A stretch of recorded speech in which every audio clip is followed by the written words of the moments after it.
Shalom, peuple de Dieu. Nous voici encore aujourd'hui avec la suite de ce que nous avons parlé la semaine passée où on parlait du combat caché entraîné par un ennemi caché. Et on avait expliqué que le combat caché, c'était une lutte qui se déroule bien sûr, mais en secret. Et on avait vu qu'il y a aussi un ennemi qui se cache, il est là, c'est difficile. Et on avait présenté quelques objectifs que l'ennemi poursuit en voulant que les combats restent cachés. Alors aujourd'hui, comme promis, nous sommes là avec quelques signes qui relèvent l'état d'un ennemi caché. Et la parole de Dieu dans le livre de Job, chapitre 12, verset 22, va nous aider à exploiter ces signes. Car la Bible dit, il met à découvert ce qui est caché dans le ténèbre. Par là, nous comprenons que c'est difficile pour un ennemi de continuer à demeurer dans sa cachette, car le Seigneur met à découvert ce qui est caché dans le ténèbre.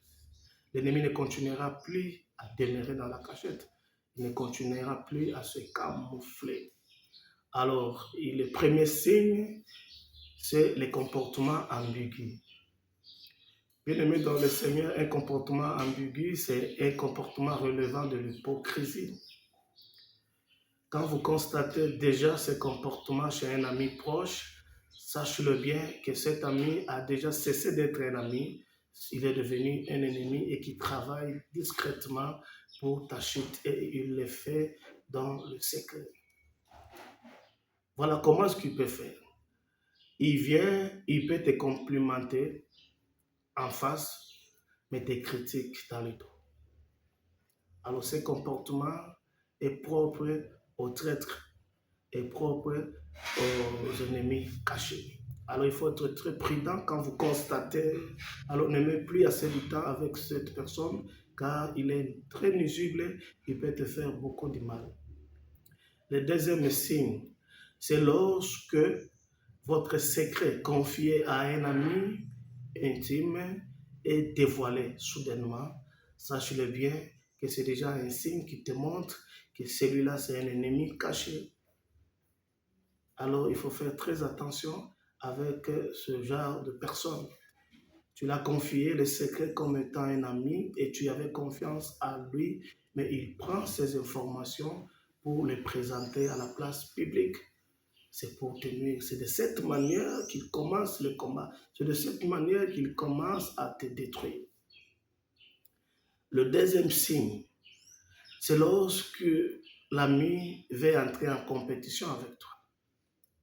Il semble vouloir toujours te dépasser par ses gestes, par son attitude. Alors, c'est quelqu'un à surveiller. C'est vraiment un ennemi qui travaille dans l'ombre pour ta chute. Il peut être là en train d'imiter tes actions. Il imite tes actions, mais il ne te considère jamais. Vous voyez, c'est un très mauvais comportement propre aux traîtres, propre aux ennemis cachés. Ça, c'était le troisième signe. Le quatrième signe, c'est lorsque cet ami se présente comme un manipulateur. C'est-à-dire que c'est lui qui crée les conflits entre toi et les autres. Alors c'est un mauvais, c'est déjà un ennemi qui est en train de travailler. Alors, il faut éviter la passivité.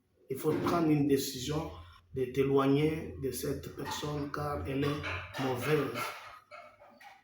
Elle va te faire beaucoup de mal. Elle crée des conflits entre toi et les autres. Il peut aller plus loin en trouvant l'occasion de te donner un conseil, mais un conseil qui pourra te pousser à commettre des erreurs. Un conseil qui va t'induire à une erreur. Sache-le bien que c'est un ennemi caché et qui travaille discrètement pour ta chute. Alors, le cinquième, c'est lorsqu'il est proche de toi juste pour un besoin. Alors, Il s'éloigne de toi lorsqu'il pense qu'il ne peut plus rien gagner chez toi et il s'éloigne de toi. Lorsque tu es frappé par une situation compliquée, pendant que tu voulais peut-être compter sur lui, lui ne sera pas là.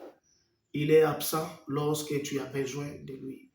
Alors, sache-le bien que c'est déjà un ennemi pour toi et il est un ennemi caché parce qu'il est en train de cacher ses intentions. Mais la Bible dit, il met à découvert ce qui est caché dans les ténèbres. Alors, un autre signe, c'est lorsque tu te sens mal à l'aise avec lui. Vous voyez, le fait pour toi de te sentir mal à l'aise avec quelqu'un, sache-le bien que c'est une mauvaise personne. C'est un ennemi déjà. Vous voyez? Alors, il faut être capable d'écouter ton cœur, d'écouter ton instinct. Vous voyez? Parce que le mal peut arriver. Alors, il faut savoir prendre des décisions et chercher à prendre du recul. Que le Seigneur t'aide afin d'échapper au piège de l'ennemi. Que tu ne tombes pas dans leur piège. Que le Seigneur t'aide et qu'il t'écarte de tous ceux qui sont identifiés comme Tobija et Sambala. Que le Seigneur te bénisse et qu'il te soutienne. Que la grâce de Dieu marche avec toi.